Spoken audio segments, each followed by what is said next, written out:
menata budaya positif kita kehidupan ya.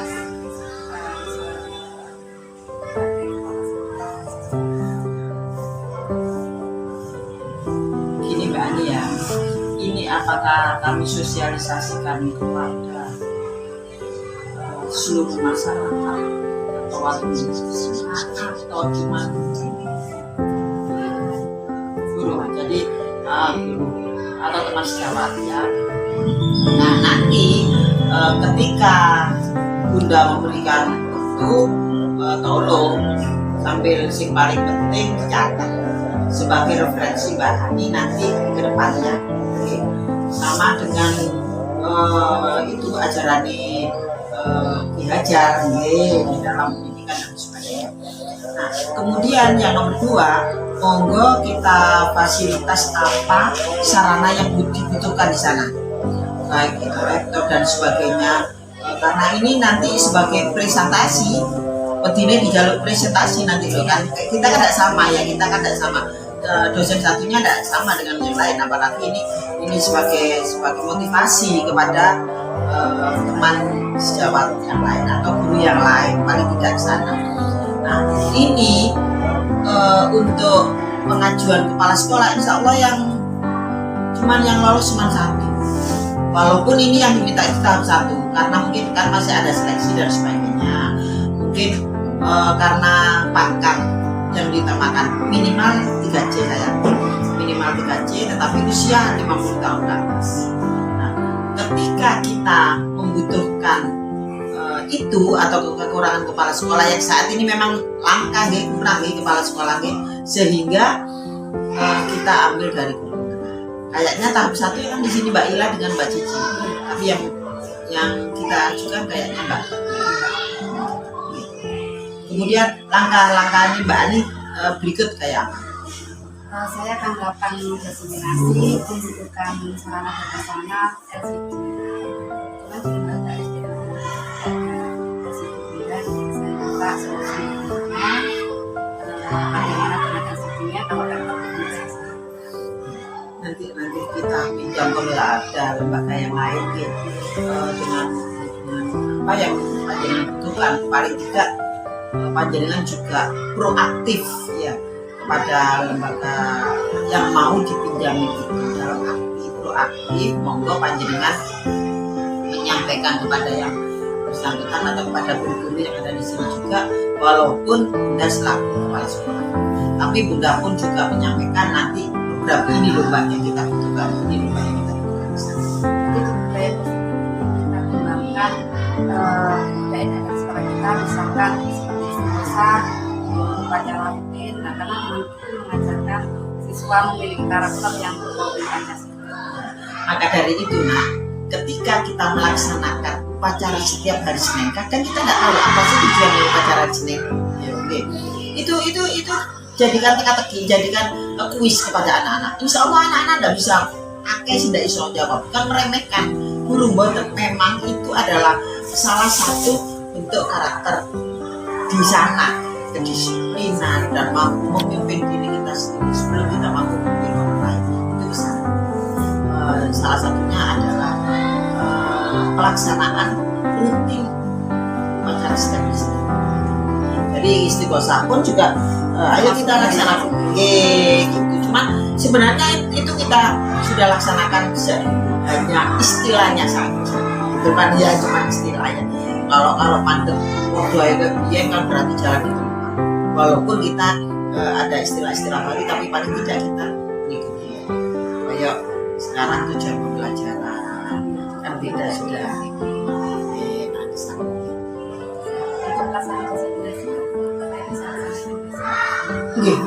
Menunggu informasi besok karena sampai detik ini belum ada informasi dari Korwil atau pengawas kita sama-sama penting karena di sini akan ditempatin rapat kepala sekolah, akan ditempatin rapat kepala sekolah sehingga fasilitas-fasilitasnya ini yang kita butuhkan, walaupun tugas sudah bagi gitu loh, tapi kan si paling akeh kan nanti berkaitan ini kan karena sebentar lagi tolong diperhatikan akan ada pendampingan. Seperangkat pembelajaran apa saja yang kita butuhkan itu monggo disiapkan. Kalau tidak terlalu mahal, kita ngeprint GW atau minta tolong Mbak Devi dan sebagainya. Ya. Terima kasih. Ya. Sukses selalu. Ya, Ya. Ya. Tapi jangan lupa anak-anak jangan diabaikan. Ya, karena kita memang komunikasi selalu dengan anak. Ya.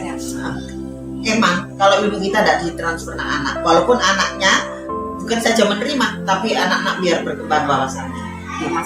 Ya, harus itu nomor 1. Ya, harus sukses ya. Ya, sukses selalu.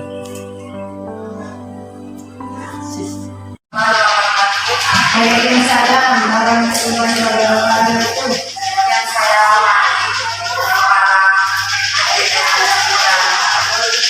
Yang saya hormati Bapak Ibu Guru SD puji syukur kehadiran Allah Subhanahu wa Ta'ala karena atas limpahan rahmat, hidayah dan inayahnya sehingga hari ini kita bisa berkumpul di tempat yang mulia ini dalam keadaan sehat walafiat dalam acara mengimplementasikan aksi nyata diseminasi budaya positif.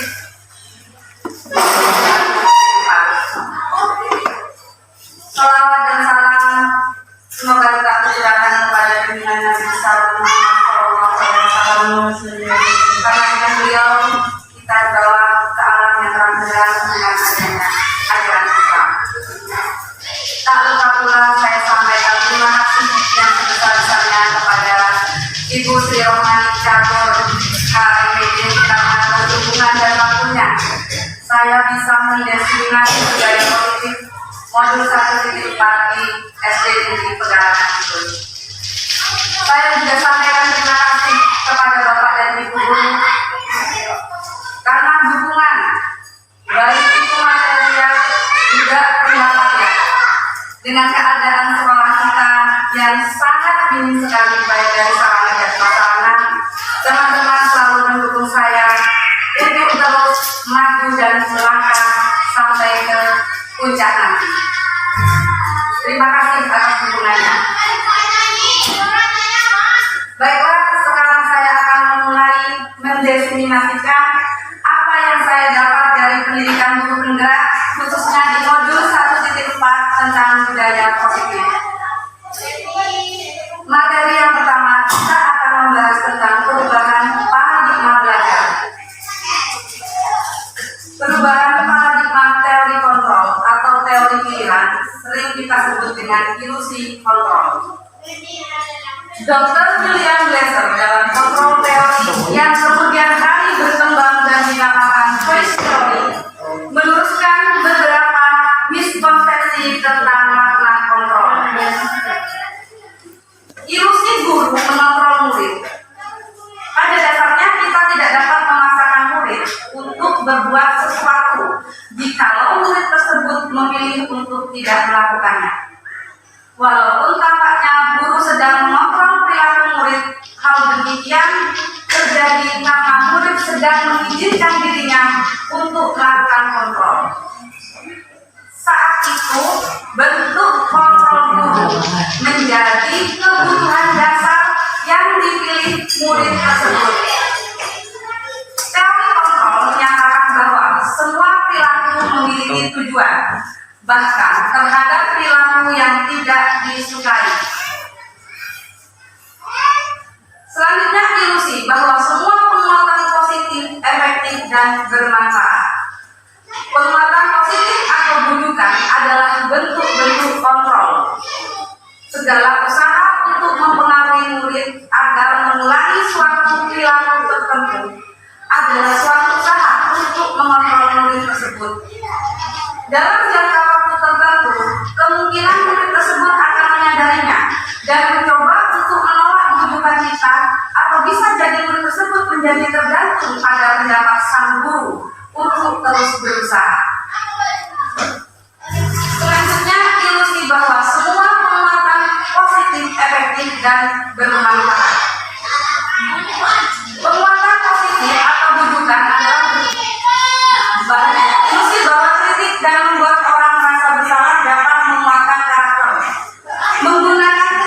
dan rasa bersalah untuk mengontrol murid menuju pada identitas gagal. Mereka belajar untuk merasa buruk tentang diri mereka. Mereka mengembangkan dialog diri yang negatif. Selanjutnya, ilusi bahwa orang dewasa memiliki hak untuk memaksa. Banyak orang dewasa yang percaya bahwa mereka memiliki tanggung jawab untuk membuat murid-murid berbuat hal-hal tertentu. Apapun yang dilakukan dapat diterima, selama ada sebuah kemajuan berdasarkan sebuah pengukuran kinerja. Pada saat itu pula, orang dewasa akan menyadari bahwa perilaku memaksa tidak akan efektif untuk jangka waktu panjang, dan sebuah hubungan permusuhan akan terbentuk. Itu kalau kita modelnya memaksa, seperti peraturan. Peraturan itu kadang merasa anak tidak nyaman dengan hukuman itu. Sebaiknya diganti, dan hukuman itu kita bisa merubah ke keyakinan kelas, kita buat kesepakatan kelas. Jadi yang membuat peraturan dan konsekuensinya itu anak kita sendiri, peserta didik. Dengan begitu anak akan merasa nyaman, dan disiplin berasal dari dalam dirinya sendiri, bukan paksaan. Selanjutnya, agar seseorang bisa berubah dari paradigma stimulus ke respon kepada pendekatan teori kontrol, Stephen R. Covey dengan bukunya Principle Central Leadership tahun 1991 mengatakan bahwa bila kita ingin membuat kemajuan perlahan, sedikit-sedikit ubahlah sikap atau perilaku Anda.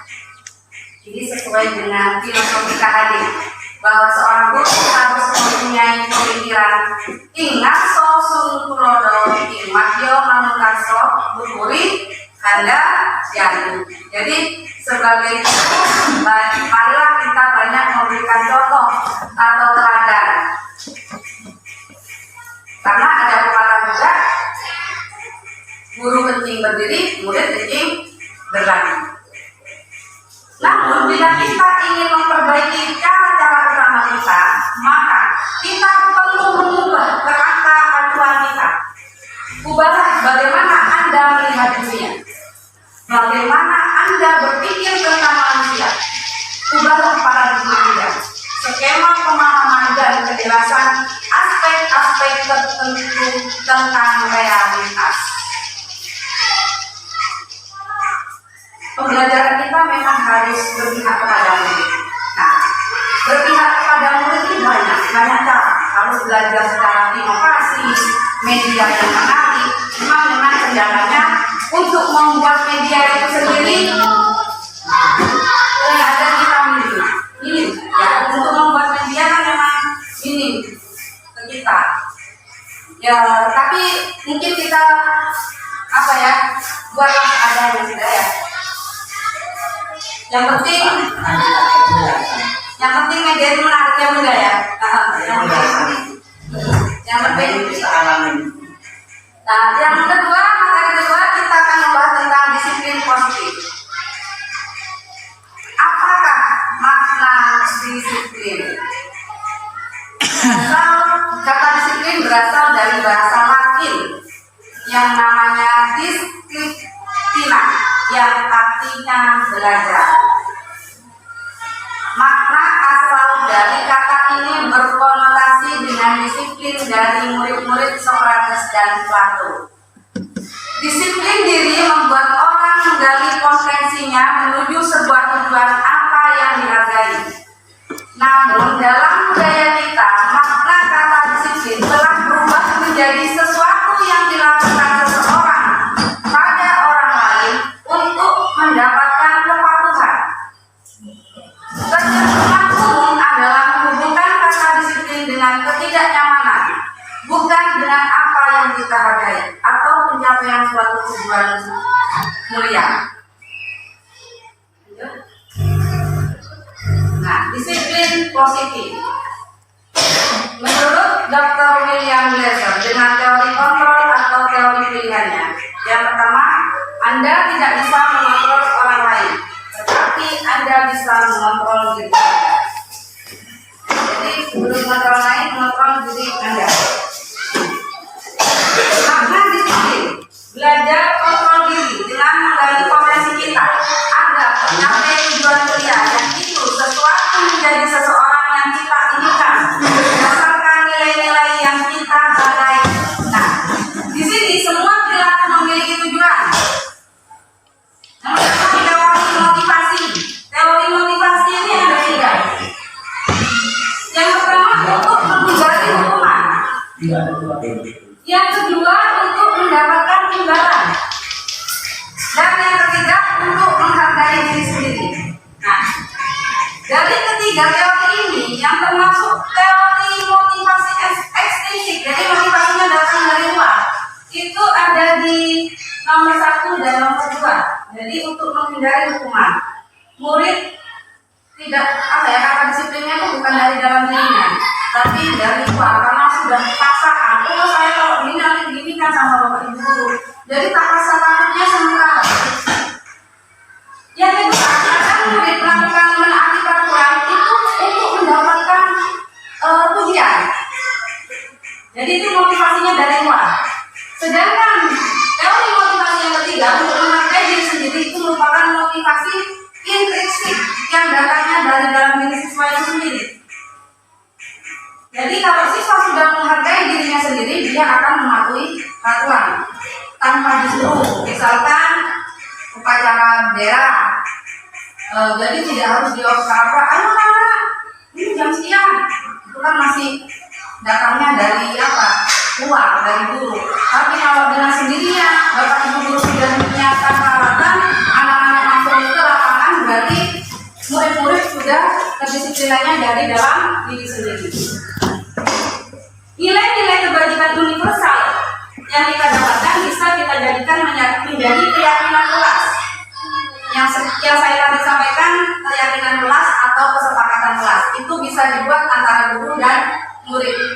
Jadi murid yang membuat peraturan sendiri. Konsekuensinya murid juga yang menentukan. Contohnya, murid menginginkan sekolah kelas bersih. Nah, kelas bersih berarti tidak boleh membuang sampah sembarangan. Nah, konsekuensinya kembalikan lagi murid. Konsekuensinya, misalkan ada anak yang membuang sampah sembarangan, maka anak tersebut harus membuang sampah tersebut ke tempat sampah. Nah, sekarang posisi kontrol. Jadi posisi kontrol guru itu ada 5. Yang pertama, pendukung. Yang kedua, pembuat rasa bersalah. Yang ketiga, sebagai teman. Yang keempat, sebagai pemantau. Dan yang kelima, sebagai manajer. Dari kelima kontrol yang harus ada pada diri guru, kita bisa ada di posisi 3 dan 5. Kita menempatkan diri sebagai teman pada murid. Dan yang paling bagus ya titik nomor 5. Kita posisi kontrolnya sebagai manajer. Selanjutnya yang kita bahas segitiga restitusi. Apa segitiga restitusi? Segitiga restitusi itu menstabilkan siswa dalam mengerjakan masalah. Misalkan ada siswa kita tidak mengerjakan tugas atau PR, pasti nanti di kelas seperti kesusu kan, keburu-buru mengerjakan apa gitu ya. Nah itu jangan kita langsung kasih hukuman, ayo nak kamu tidak mengerjakan PR, lari, bukan. Tapi kita pecahkan masalah itu menggunakan metode segitiga restitusi. Yang pertama, menstabilkan identitas murid. Kenapa kamu tidak mengerjakan PR? Kita tanya dulu. Alasannya kan Bu, karena ini saya tidur kemalaman yang sampai lupa tidak mengerjakan PR. Nah setelah distabilkan, baru kita validasi kebutuhan. Tanyakan, perbuatannya salah apa tidak? Jangan mencerita kamu salah, jangan menyalahkan, karena menyalahkan itu mudah ya. Tanyakan kepada peserta kita, apa yang kamu perbuat dengan tidak mengerjakan PR itu sudah melanggar apa tidak anak-anak? Kan dia kan menjawab sendiri, melanggar Bu. Setelah itu baru kita menanyakan keyakinan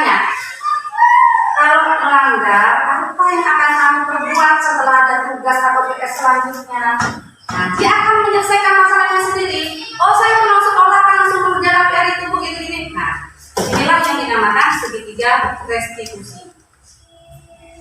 Selain itu, kebutuhan dasar manusia.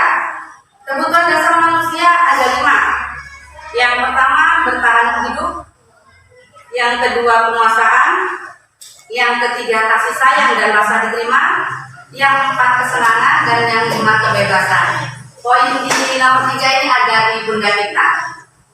Memberikan rasa kasih sayang dan rasa diterima kepada Bapak Ibu guru, sehingga beliaunya tidak hanya berperan menjadi teman, menjadi manajer, tapi juga sebagai temannya Bunda ya. Jadi tidak canggung lah dengan menyampaikan apa, kita tidak canggung, tapi sebatas pimpinan dan anak buah. Oke, slide selanjutnya.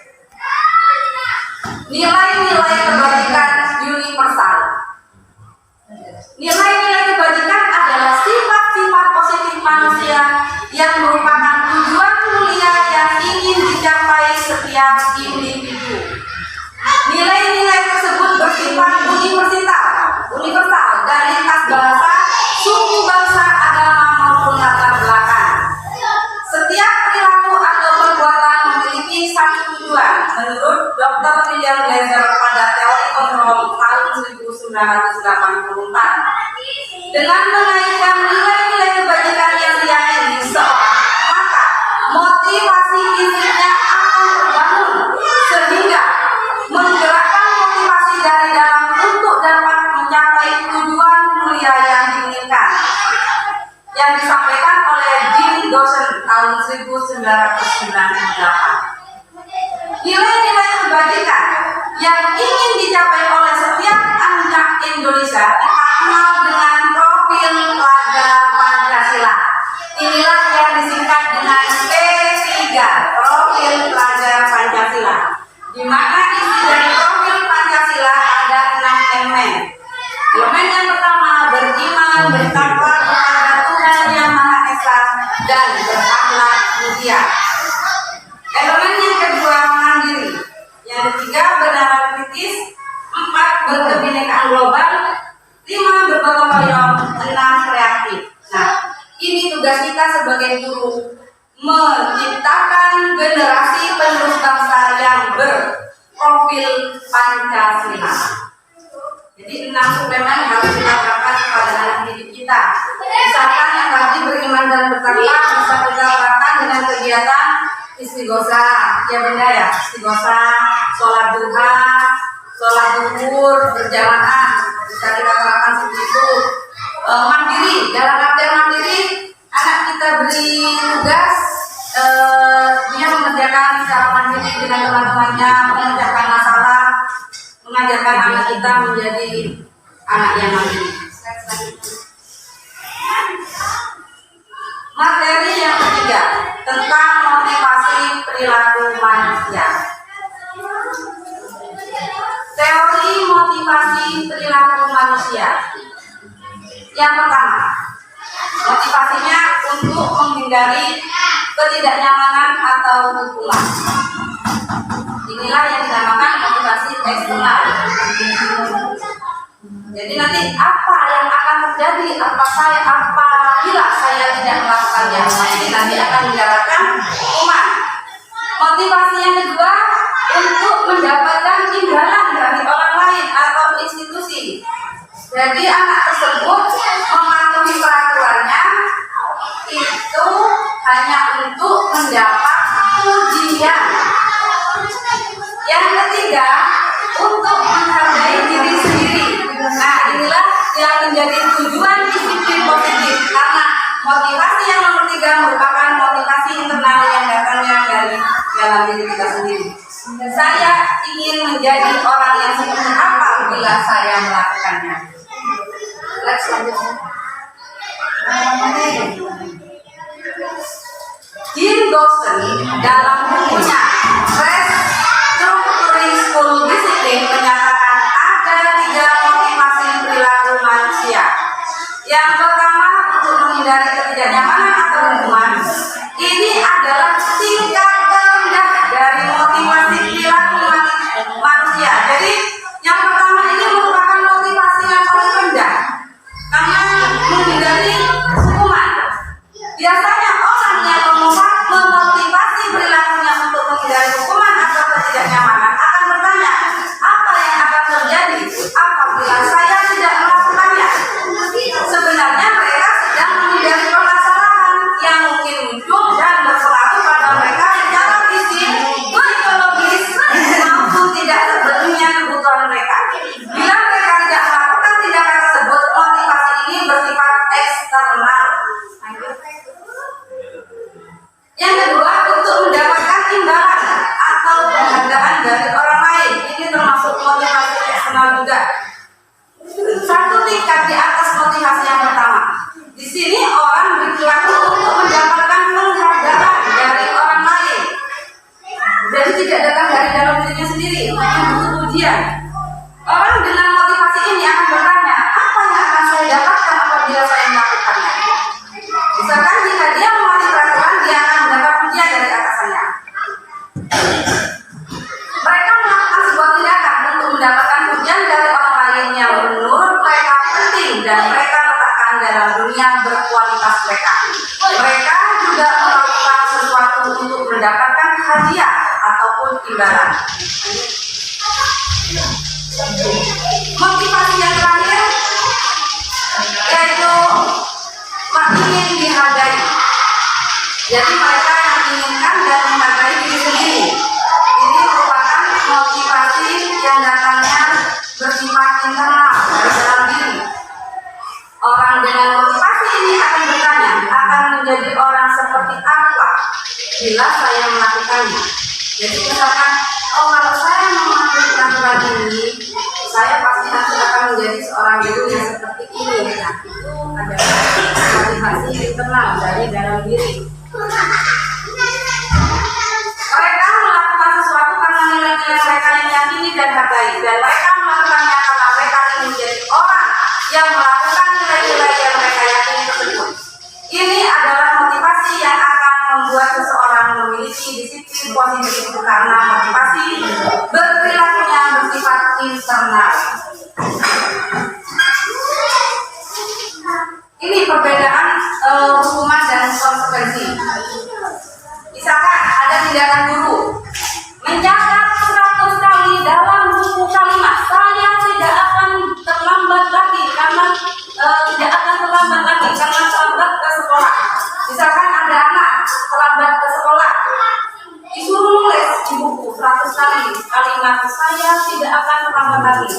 Ini bukan konsekuensi tapi hukuman. Tindakan yang dilakukan guru ini bukan konsekuensi tapi hukuman.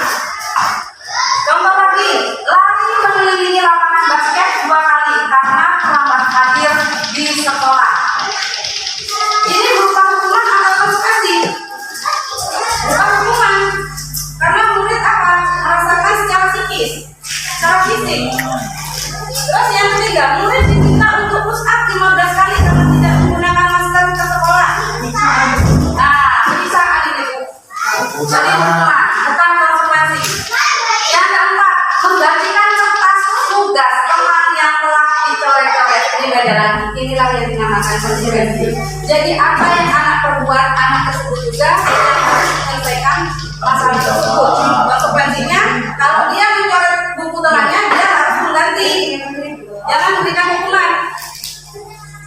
Ini yang kelima, membersihkan kumbang air di meja tulis karena tersenggol pada saat belajar. Ini merupakan konsekuensi atau hukuman? Merupakan konsekuensi. Jadi membersihkan tumpahan air yang ada di meja dan murid tersebut suruh membersihkannya. Itu termasuk konsekuensi. Lanjut ya. Nah, sekarang perbedaannya. Apa bedanya hukuman dan konsekuensi? Ini perbedaannya. Hukuman itu merupakan sesuatu yang menyakitkan yang harus terjadi. Kenapa bilang menyakitkan? Misalkan seperti tadi, anak datang terlambat di push up. Rasa sakit tidak sekali, tapi sakit kan? Nah, tapi kalau konsekuensi sesuatu yang harus terjadi. Jadi konsekuensinya apa? Misalkan anak datang terlambat, konsekuensinya apa? Jangan dikasih hukuman psikis. Biarkan mereka yang menentukan apa konsekuensinya.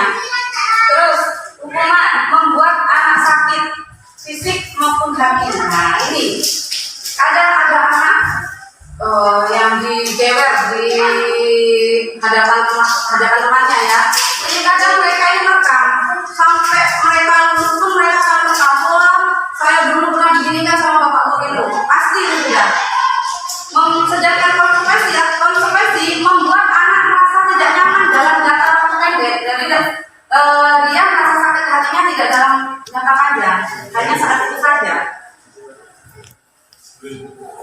Selanjutnya, dulu Pak. Yang ketiga, perbedaannya anak membenci kedisiplinan. Nah, dengan hukuman anak menjadi disiplin ini. Nah, tapi kalau misalkan konsekuensi,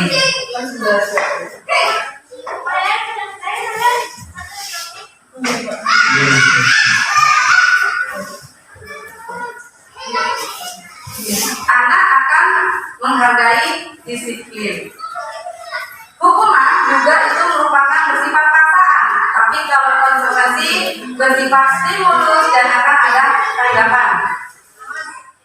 Hukuman mendorong anak menyakiti diri sendiri, tetapi kalau konsekuensi mendorong anak agar mudah menyesuaikan diri.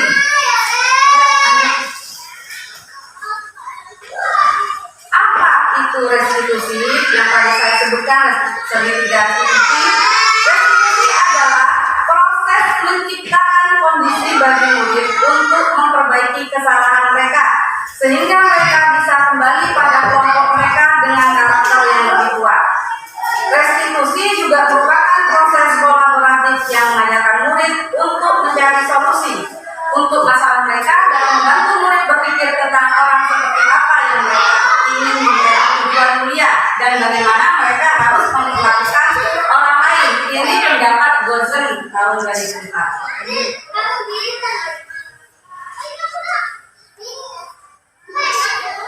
Nah, ini bisa diperhatikan Bapak Ibu, identitas gagal ada di hukuman, sedangkan identitas sukses itu ada karena disiplin dengan konsekuensi dan restitusi yang tadi saya sudah jelaskan. Materi yang keempat, kita akan membahas tentang kebutuhan dasar manusia. Kebutuhan dasar manusia, setiap tindakan murid dilakukan untuk memenuhi kebutuhan dasar mereka. Yang pertama, kebutuhan untuk bertahan hidup. Yang kedua, cinta dan kasih sayang. 3, kebebasan. 4, kesenangan. 5, kekuasaan atau power.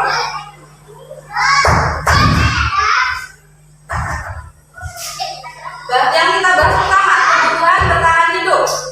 Kebutuhan bertahan hidup atau survival adalah kebutuhan yang bersifat fisiologis untuk bertahan hidup. Misalnya kesehatan, rumah, dan makanan. Contoh, apabila di sekolah ketika jam istirahat, siswa membeli makanan karena dia merasa lapar. Rasa lapar yang dia bukan keinginannya untuk membeli makanan. Karena ini merupakan contoh kebutuhan siswa untuk bertahan hidup. Kebutuhan dasar yang kedua, kasih sayang dan rasa diterima. Kebutuhan untuk diterima, love and belonging. Anak-anak yang memiliki kebutuhan dasar kasih sayang dan rasa diterima yang tinggi biasanya ingin disukai dan diterima oleh lingkungannya. Mereka juga akrab dengan orang tuanya. Biasanya mereka belajar karena suka pada gurunya. Bagi mereka, teman sebaya sangat penting. Mereka juga biasanya suka bekerja dalam kelompok. Nah, jadi anak itu butuh diterima dan disayang dengan kasih sayang atau love and belonging. Kalau guru sudah memberikan cinta kasihnya kepada siswa, siswa akan merasa menjadikan guru itu sosok guru yang dirindukan.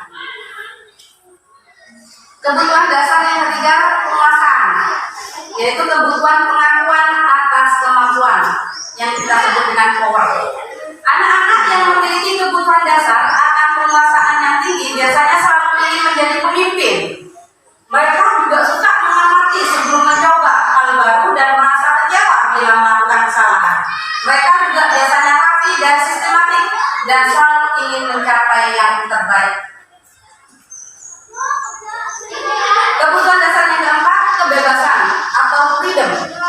Kebutuhan untuk bebas adalah kebutuhan akan kemandirian otonomi, memiliki pilihan dan mampu mengendalikan arah hidup seseorang.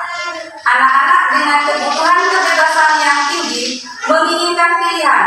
Mereka banyak bergerak, suka mencoba-coba, tidak terlalu terpengaruh orang lain, dan sedang mencoba hal baru dan menarik. Dan kebutuhan dasar yang terakhir yaitu tentang kesenangan atau fun. Anak-anak dengan kebutuhan dasar kesenangan yang tinggi biasanya ingin menikmati apa yang dilakukan. Mereka juga bisa berkonsentrasi tinggi saat mengerjakan hal yang disenangi. Mereka suka permainan dan suka mengoleksi barang, suka bergurau, suka lucu, dan juga menggemaskan.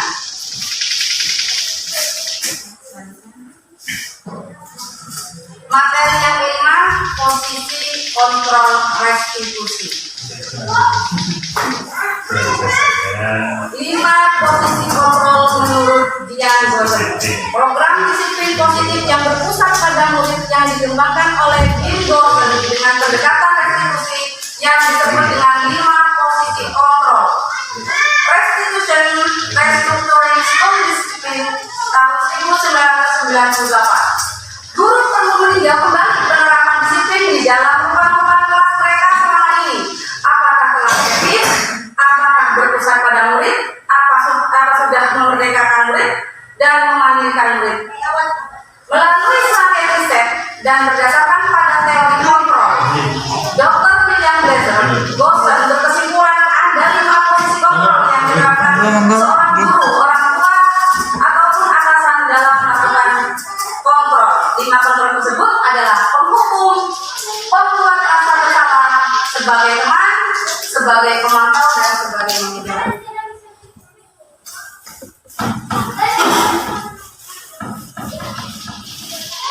Lima posisi kontrol. Ini bisa diperhatikan. Ini contohnya. Jadi sebagai penghukum, guru itu contohnya mengkasih atau menunjuk-nunjuk, menyakiti, menyindir. Itu merupakan contoh dari guru sebagai penghukum. Sedangkan guru sebagai pembuat rasa orang bersalah bisa dengan berceramah dan mengatakan, seharusnya kamu jangan seperti ini. Ibu kecewa kalau kamu seperti ini. Nah, sedangkan sebagai teman, contoh guru yang membuat guru membuat alasan-alasan umumnya. Sebagai pengamal, menghitung dan ukur, dan sebagai manajer bisa dengan mengajukan pertanyaan-pertanyaan. Oke, slide selanjutnya. Lanjut.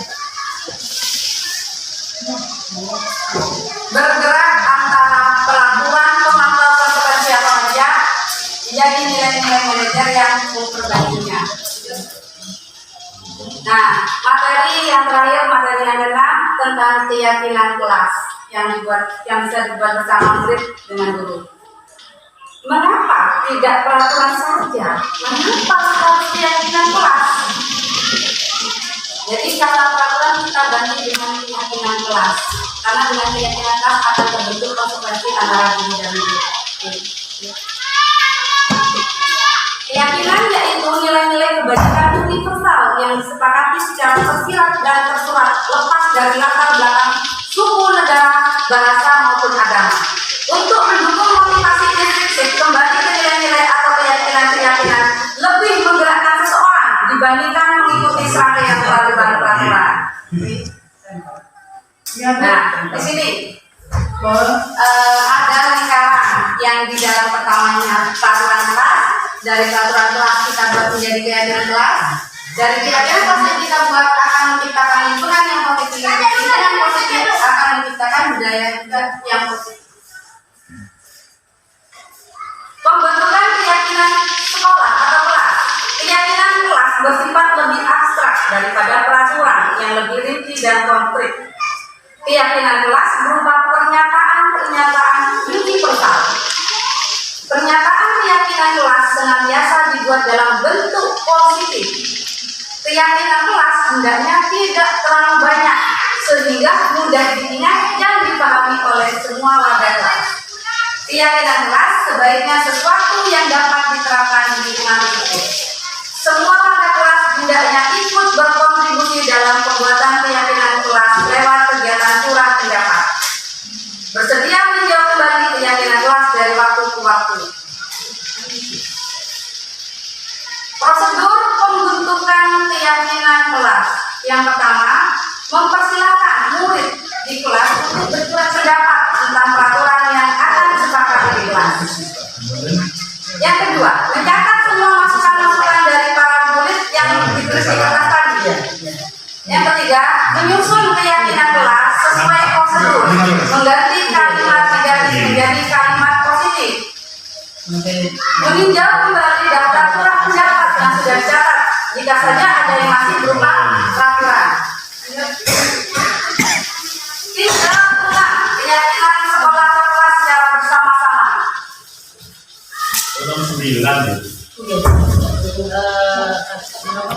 Semua warga kelas dipersilakan meninjau kelas. Yang ketujuh, keyakinan kelas selanjutnya bisa dilengkapi di dinding kelas di tempat mudah dilihat. Ada contohnya di kelas sebelah ya. Contoh keyakinan kelas. Keyakinan kelas 1 yang sudah dibuat oleh ibu guru kelas 1 ya Bapak ini. Setiap anggota kelas perlu belajar. Setiap anggota kelas perlu senang. Setiap anggota kelas perlu melakukan tugas. Setiap anggota kelas perlu saling menghargai. Setiap anggota kelas perlu merasa aman. Nah, ini contoh dari keyakinan kelas 1. Yang keyakinan kelas 5. Selalu bersikap positif. Senantiasa menjadi diri terbaik. Percaya dan menghormati orang lain. Berkomitmen terhadap setiap tugas dan senantiasa membantu sesama teman.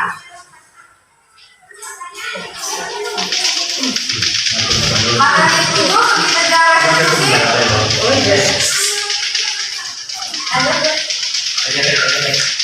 Segitiga restitusi. Kenapa dinamakan segitiga restitusi? Karena yang pertama, kita akan menstabilkan identitas siswa. Setelah itu, memvalidasi kebutuhannya. Yang terakhir, menanyakan keyakinannya. Lanjut.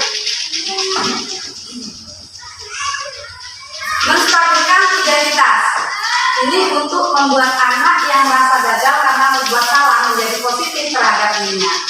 Guru berkata, berbuat salah itu hal yang manusiawi. Contoh, tidak ada manusia yang sempurna.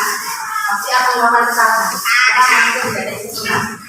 Kalimat yang kedua contohnya, kita pasti bisa menyelesaikan permasalahan ini. Kalimat yang ketiga bisa berupa bapak atau ibu tidak tertarik atau mencari tahu siapa yang benar. Misalkan ada yang berkata begini, ini pak yang salah, ini pak yang salah. Jangan mencari tahu siapa yang benar.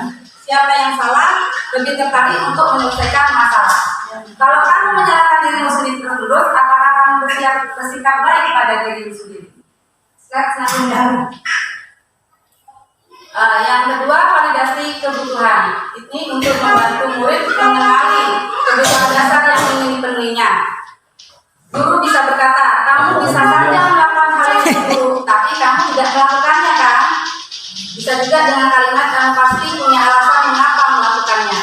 Oke. Yang ketiga, menanyakan keyakinan. Ini bertujuan anak melihat kesalahannya dihubungkan dengan norma sosial dan nilai-nilai yang mendasari manusia. Dengan contoh kalimat misalkan guru berkata, apa nilai yang kita percaya di kelas kan? Bisa dengan kalimat seperti itu. Oke. Sudah dari sekian materi yang saya sampaikan. Terima kasih Bapak Ibu guru yang melakukan. Mungkin ada pertanyaan dari Bapak Ibu guru. Ya, monggo Pak Maman. Tadi Pak Maman.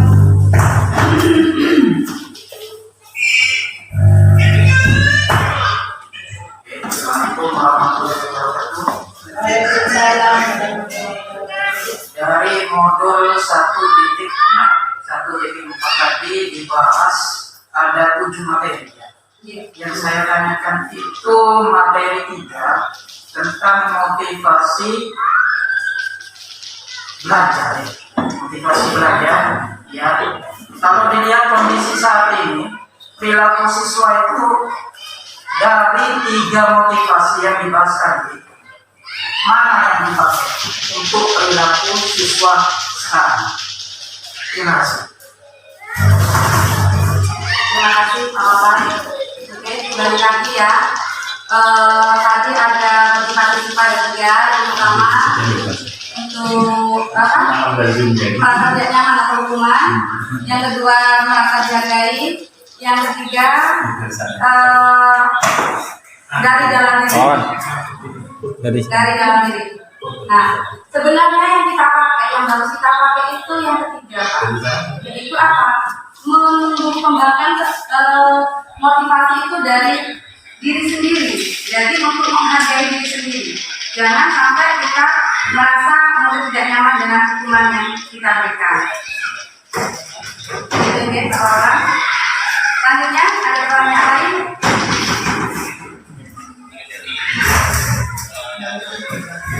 Terima kasih ya.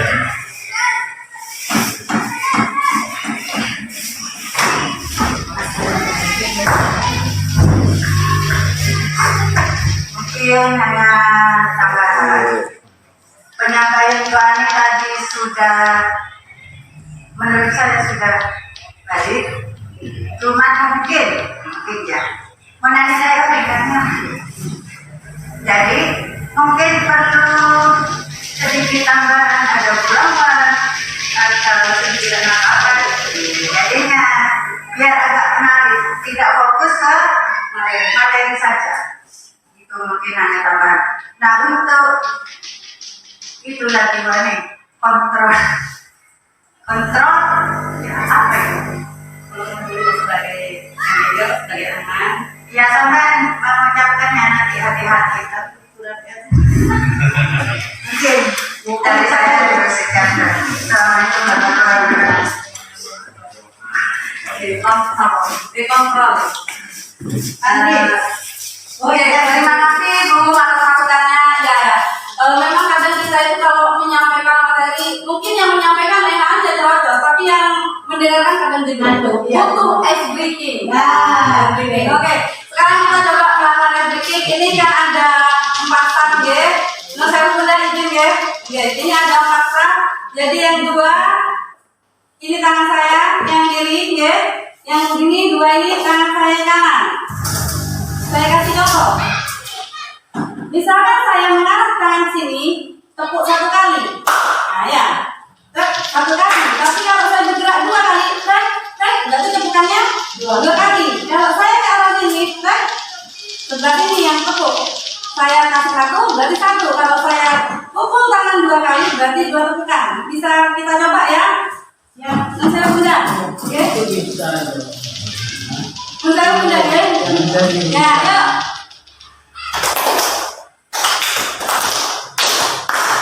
Nah, ini tidak konsentrasi berarti ya. Ini sudah apa? Mengasah konsentrasi kita. Yuk. Iya. Iya. Bisa dicoba ya lagi ya. 1.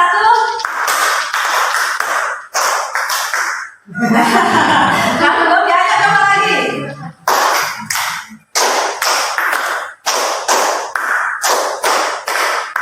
Nah, ya, karena kurang konsentrasi dengan gerakan tangan yang saya berikan. Selain itu, SDG banyak Bapak Ibu Guru juga bisa dengan menyebutkan makanan yang ada di sekitar. Jadi anak kan bisa mengenal. Misalkan yang sudah disebutkan tidak boleh disebutkan lagi. Nasi goreng apa gitu. Nah itu juga bisa berupa permainan anak biar anak merasa nyaman di kelas, tidak jenuh dalam menerima pembelajaran. Sudah? Matang ya belum? Waalaikumsalam warahmatullahi wabarakatuh.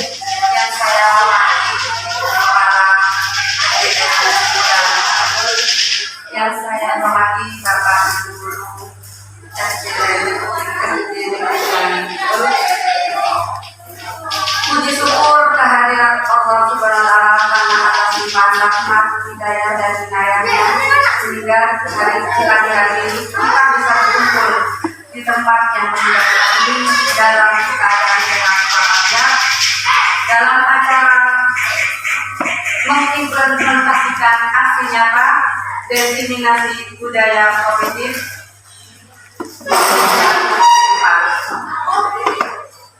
Salawat dan salam semoga tetap tercurahkan kepada junjungan Nabi besar Muhammad SAW.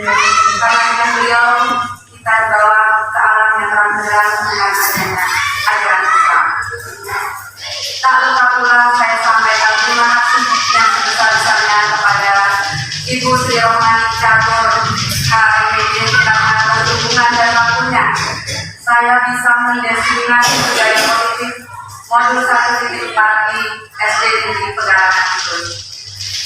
Saya juga sampaikan terima kasih kepada Bapak dan Ibu Guru karena dukungan baik itu material juga perlakuan dengan keadaan sekolah kita yang sangat minim sekali baik dari sarana dan prasarana.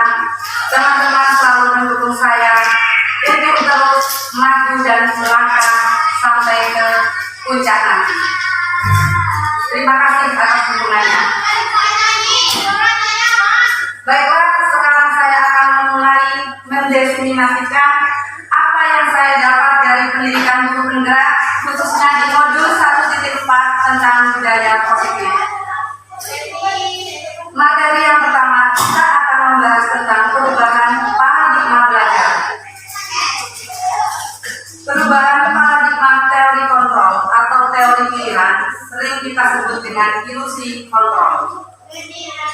Dr. Julian Glasser dalam kontrol teori yang kemudian hari berkembang dan dinamakan choice theory meluruskan beberapa miskonsepsi tentang makna kontrol. Ilusi guru mengontrol murid. Pada dasarnya kita tidak dapat memaksakan murid untuk berbuat sesuatu jikalau murid tersebut memilih untuk tidak melakukannya. Walaupun tampaknya guru sedang mengontrol perilaku murid, hal demikian terjadi karena murid sedang mengizinkan dirinya untuk melakukan kontrol. Saat itu, bentuk kontrol guru menjadi kebutuhan dasar yang dipilih murid tersebut. Teori kontrol menyatakan bahwa semua perilaku memiliki tujuan, bahkan terhadap perilaku yang tidak disukai. Selanjutnya ilusi bahwa semua penguatan positif, efektif, dan bermanfaat. Penguatan positif atau bujukan adalah bentuk-bentuk kontrol. Segala usaha untuk mempengaruhi murid agar mengulangi suatu perilaku tertentu adalah suatu usaha untuk mengontrol murid tersebut. Dalam jangka waktu tertentu, kemungkinan murid tersebut akan menyadarinya dan mencoba untuk menolak bujukan kita. Waalaikumsalam warahmatullahi wabarakatuh. Selamat pagi anak-anak ya. Pagi. Masih ingat kalau aku bilang selamat pagi, jawabannya? Pagi semangat.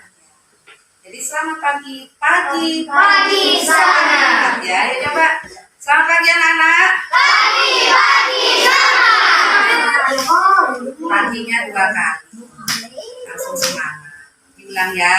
Selamat pagi anak-anak. Pagi semangat. Pintar, Jos. Ini ya, di sini Bu Guru akan menyampaikan sedikit tentang budaya positif sekolah. Apa ya budaya positif sekolah? Nah, kegiatan yang kalian lakukan pagi ini namanya budaya positif.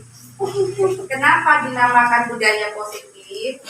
Melakukan istighosah, membaca Asmaul Husna setiap hari Jumat merupakan hal yang positif untuk menumbuh kembangkan karakter kalian, khususnya di elemen profil pelajar Pancasila yang pertama, yaitu apa? Beriman dan bertakwa serta berakhlak mulia. Nah, selain budaya positif dalam bentuk istighosah, apa lagi kira-kira contohnya budaya positif yang ada di sekolah kita ini? Selain istighosah, apalagi yang pembiasaan yang ada di sekolah kita selain istighosah? Setiap hari Senin biasanya apa? Melakukan upacara rutin setiap hari Senin. Itu juga merupakan budaya positif yang selalu dan harus terus kita kembangkan. Karena upacara ini nanti mengajarkan kalian untuk apa, anak-anak? Untuk apa? Disiplin. Terus yang kedua, mengajarkan kalian untuk percaya diri. Kalau kalian menjadi petugas, berarti kalian sudah mampu secara individu melakukan tugas. Berarti percaya diri kalian tuh bagus. Anda. Jangan ngomong sendiri. Ya. Terus selain upacara, apalagi pembiasaan di SD Pegalangan yang positif? Setiap pagi biasanya Pak Andre melakukan apa? Ya, senam. Biasanya anak-anak kelas berapa yang ada di depan untuk contoh? Ya, senam. Nah, itu sudah mengajarkan kalian untuk berani tampil. Jadi sudah belajar, biar kalian besok menjadi pemimpin itu sudah berani. Dalam artian berani dalam kebenaran ya. Mau salah, nggak boleh berani. Terus lagi, sekarang kan kurikulumnya sudah merdeka. Apa ya kurikulum merdeka itu? Apa itu merdeka buat kalian? Datang siang nggak masalah Bu, namanya juga sudah merdeka. Pulang dulu nggak masalah Bu, itu kita sudah merdeka. Apa seperti itu yang dinamakan merdeka?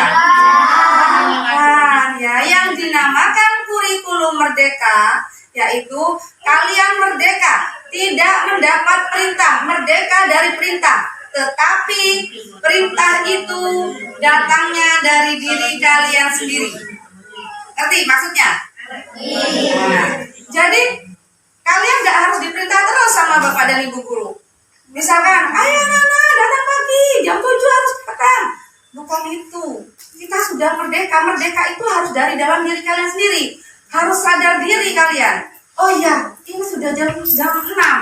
Setelah 7 saya sudah harus di sekolah. Nah, itu yang dinamakan merdeka. Jadi perintah itu tidak harus selalu datang dari bapak dan ibu guru, tapi dari diri kalian sendiri. Sadar tidak kalian? Berarti kalau datangnya siang, sadar apa tidak? Tidak sadar. Berarti kurang sadar yang datangnya siang itu. Tapi kalau yang datangnya sudah pagi, itu berarti dia sudah mempunyai motivasi internal. Apa motivasi internal? Motivasi yang datangnya dari dalam diri sendiri. Sadar, oh ya, jam sekian saya harus di sekolah. Contohnya lagi, kalau sudah jam 7 itu waktunya masuk kelas. Kalau masih ada yang berkeliaran di luar kelas, itu berarti belum sadar. Apa kalian bisa menjadi murid yang merdeka dalam artian tidak menunggu perintah bapak dan ibu guru, tapi perintah dari dalam diri kalian sendiri? Apa kalian bisa? Bisa terus. Tapi buktinya ini, Jumat anak-anak pakai baju apa? Masih ada nggak yang tidak pakai baju putih? Ada. Banyak ya. Berarti yang seperti itu, apa itu murid sudah merdeka? Belum. Masih belum merdeka dia ya. Nah, sekarang lagi di sekolah. Jadi pembiasaan-pembiasaan yang positif ini anak-anak ya. Mari kita jadikan apa? Budaya di sekolah. Sekolah kita boleh kecil. Sekolah kita boleh muridnya sedikit, tapi siswanya harus merdeka. Sudah tidak boleh ada perintah dari bapak dan ibu guru, tapi kalian harus sadar. Oh, kalau jam masuk saya sudah harus di kelas, tidak boleh beli-beli, tidak boleh main ya. Kalau sudah jam masuk sudah harus di kelas. Terus lagi, sama bapak dan ibu guru harus apa anak-anak? Betul ya. Harus jaga antara bicara dengan teman sama bapak dan ibu guru beda. Kalau sama bapak dan ibu guru harus sopan, bicaranya lembut, nggak usah nyengak-nyengak. Siapa biasanya? Tidak ada ya? Ada, baik semua kalau pegangan ya. Tidak ada yang nyengak ya. Kalau masuk kantor, kalau pagi ketemu bapak dan ibu guru di kantor, terus Ya, pulangnya juga seperti itu. Selain ke Bapak Ibu guru, kalian di rumah sama orang tua juga harus ya. Siapa yang tidak pamit ke Bapak Ibu guru di rumah? Pamitan? Ya, harus pamitan. Nah lagi ya, sekarang ini gini anak-anak, kalian di kelas itu tidak terikat dengan peraturan, tetapi dengarkan dulu, tetapi dengan keyakinan kelas atau kesepakatan kelas. Apa itu Bu keyakinan kelas? Nah, keyakinan kelas itu dibuat kalian sendiri yang buat bersama Bapak dan Ibu guru. Misalkan, contohnya ya, dilarang membuang sampah di dalam kelas atau membuang sampah sembarangan. Itu peraturan yang kamu buat sendiri. Terus guru tanya, kalau misalkan ada teman kalian yang membuang sampah sembarangan, apa konsekuensinya? Apa? Nah, harus diambil sampah itu dan dibuang ke tempat sampah. Itu yang dinamakan kesepakatan kelas. Jadi peraturan itu dibuat kalian sendiri. Yang membuat konsekuensinya kalian sendiri. Inilah yang dinamakan apa? Murid merdeka belajar. Jadi segala pembelajaran harus berpihak kepada murid. Sanggup kalian melaksanakan ini anak-anak? Sanggup. Masih hafal ya tentang profil pelajar Pancasila lagunya? Hafal. Coba 1, 2, 3. Belajar Pancasila, beriman dan bertakwa pada Tuhan Yang Esa, dan berharap mulia, berkebudayaan global, gotong royong mandiri, kreatif dan bernada kritis. Terima kasih. Cukup itu saja dari Ibu Guru. Selalu semangat dalam belajar. Ingat disiplin dari dalam diri, ya. Ya sudah bisa kembali ke kelasnya, langsung masuk. Tidak ada istirahat lagi ya. Ya, assalamualaikum warahmatullahi wabarakatuh. Waalaikumsalam warahmatullahi wabarakatuh.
Ya, aturannya murid seperti tadi. Kalau aturannya Bapak Ibu guru belajar di luar untuk menutupin apa?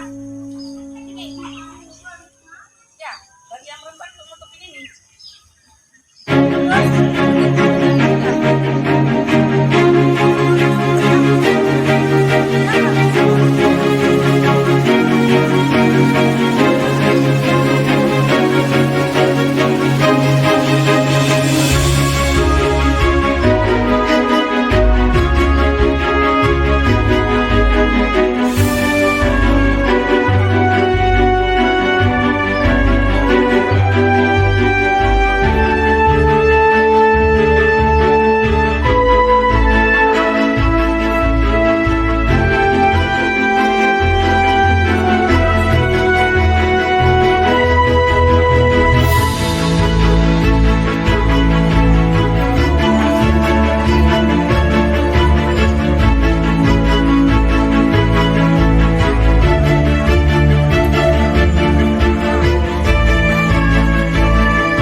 Jadi tidak usah disuruh.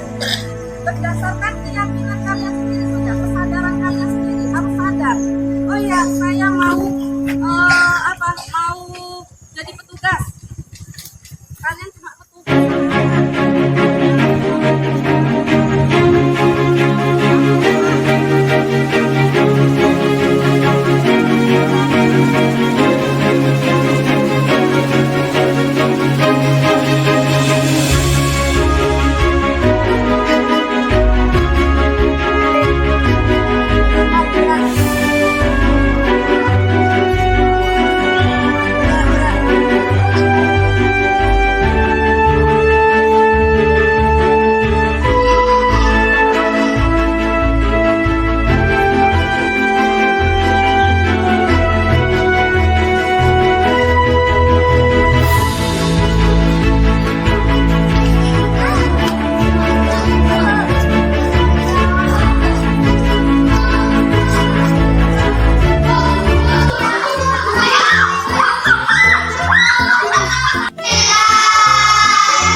Waalaikumsalam warahmatullahi wabarakatuh. Ar-Rahmanir Rahim. Maliki yaumiddin.